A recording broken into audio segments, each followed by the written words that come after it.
অসংখ্য ধন্যবাদ global star women's award 2024 আজকে আন্তর্জাতিক নারী দিবসের শুভেচ্ছা সকল নরনারী সবাইকেই। আমি doctor Faiza Mukarrama, deputy programme manager, national AIDS STD control programme.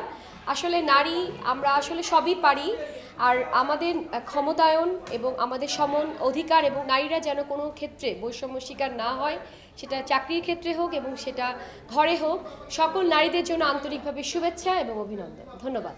সাম্প্রতিক সময়ে যে ঘটনাগুলি ঘটছে তাতে সত্যি খুবই হৃদয় বিদারক। সারা বাংলাদেশ মানুষ বিচারের আশায় দিন গুনছে এবং আমাদের সবারই বিবেক আজকে কাঁদছে এবং সবাই আজকে আমরা সাম্প্রতিক বিষয়ের ধিক্কার জানাচ্ছি আজকে নারী দিবসে এবং দ্রুত তাদেরকে আইনের আওতায় এনে দ্রুত বিচারের ব্যবস্থা করার জন্য আন্তরিকভাবে জানাচ্ছি। নারীকে সম্মান করতে হবে, নারীকে সমান অধিকার দিতে হবে এবং নারী ক্ষমতা বাস্তবায়নে আমাদেরকে সাহায্য করতে হবে। এই বছরের এটি কিন্তু বিশ্ব স্বাস্থ্য সংস্থার WHO-র প্রতিপাদ্য বিষয়। আমি একজন ডাক্তার এবং আমি একজন BCS ক্যাডার। আমি ঢাকা মেডিকেল কলেজে কমিউনিটি মেডিসিন এবং মাইক্রোবায়োলজি বিভাগে প্রভাষক হিসেবে কর্মরত ছিলাম।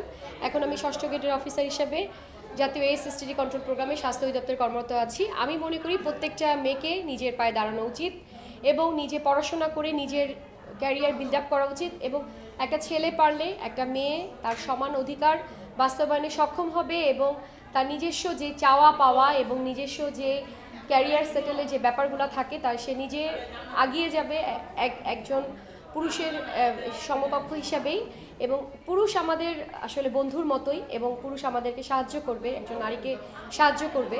নিজেকে সবসময় ভালোবাসতে হবে, নিজের পড়াশোনা দিকে মনোযোগ দিতে হবে। নিজের পায়ে দাঁড়ানোর জন্য নিজের পড়াশোনা করাটা খুবই গুরুত্বপূর্ণ এবং সবসময় নিজের যে কাজটা আমি করব সেটা গুরুত্বের সহকারে করতে হবে এবং সময়ানুবর্তিত থাকতে হবে, ডিসিপ্লিন শৃঙ্খলাবদ্ধ জীবন থাকতে হবে। ধন্যবাদ।